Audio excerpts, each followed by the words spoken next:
Oke, ketemu lagi sama gua. Cuma ini gambarnya jangan kaget kalau gelap terang karena posisi gua ada di suatu tempat. Jadi gue pengen bikin video pakai laptop, cuman nggak sempet. Nah, ini kebetulan karena lagi ada sesuatu, lagi jagain bocah ya. Sambil nungguin gue bikin monocast ya, kalau sendirian namanya monocast. Jadi sebenarnya dari kemarin gue pengen bahas kenapa sih nggak ada satu orang pun ya. Gue nggak tahu yang apa karena gue nggak baca berita kali ya.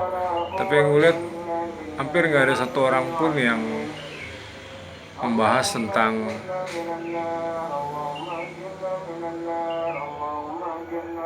IPO-nya Grab, entah lewat backdoor ya mereka sebut SPAC atau apa. Yang jelas Grab belum lama ini IPO di Nasdaq ya. Yang gue heran kenapa nggak ada yang membahas, atau memang sesuai apa yang ditulis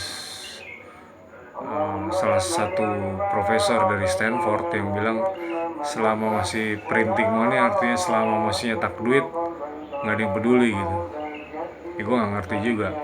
Sebenarnya jelas ini menarik buat gue karena gue pernah bahas bahwa Bukalapak rugi 7 triliun selama beberapa tahun aja pernah gue tulis. Nah sementara Grab ini lebih amazing buat gue karena dalam waktu 2 tahun, kalau gue nggak salah baca laporan keuangan ya, nah, itu sebabnya gue beberapa waktu ini menunda apa yang bikin podcast karena gue harus by data. Biasanya kalau pakai laptop kan gue bisa nunjukin oh ini lo datanya dan benar nggak yang gue omongin gitu. Kalau kayak gini gue khawatir salah. Cuman seingat gue waktu terakhir gue baca Grab itu rugi 105 triliun dalam waktu 2 tahun. Gue belum baca datanya yang lain dan gue lupa apakah itu benar atau enggak. Tapi seingat gue nggak salah baca nih. Dan begitu gue baca itu agak amazing buat gue. Rugi 105 triliun gitu. Rugi 105 triliun artinya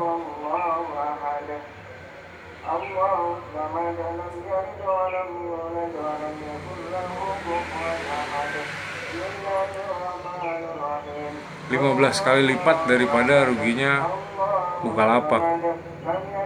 Dan itu nggak ada satupun yang bahas. Semua masih terkagum-kagum dengan perusahaan unicorn ini gitu.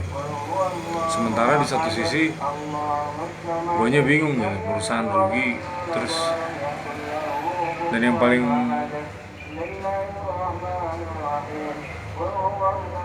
agak bikin gua masih bingung sampai hari ini adalah gimana caranya perusahaan rugi terus ngajarin kita orang gitu. Itu yang gue bilang, gue sempet salah jalan ya, gue akuin gue. Karena gue masih bingung aja gitu, kalau rugi terus ngajarin kita, yang diajarin berarti kan jadi salah. Kita diajarin untuk rugi dan selalu bergantung sama pihak luar gitu sih intinya. Cuma karena gue nggak pakai laptop, gue pakai HP, dan daripada gue tunda-tunda terus, ya gue cobalah bikin monocastnya pagi ini gitu sambil nungguin bocah. Itu aja sih yang gue bingung. Bukalapak rugi 7 triliun gitu, oversubscribe. Sekarang Grab 2 tahun rugi 105 triliun. Gue gak tahu oversubscribe apa enggak. Dan gue gak tahu apakah sahamnya sudah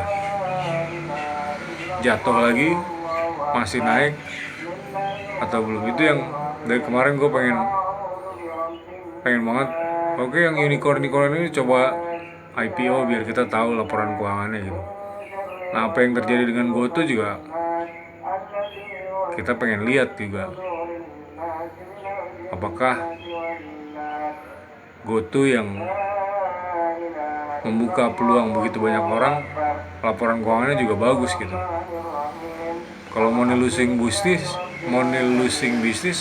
bingung juga gue gitu. Kalau cuma bakar-bakaran duit, gue rasa semua orang yang punya duit juga bisa. Tinggal seberapa nekat dia bakar duit orang.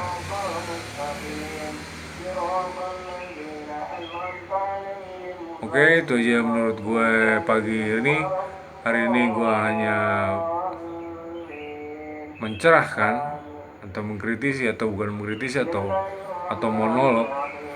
Kenapa Grab IPO rugi 105 triliun? Gue nggak baca beritanya sama sekali. Sekian, terima kasih. Assalamualaikum warahmatullahi wabarakatuh. Semoga mencerahkan. Waspadalah, dan be wise. Assalamualaikum warahmatullahi wabarakatuh.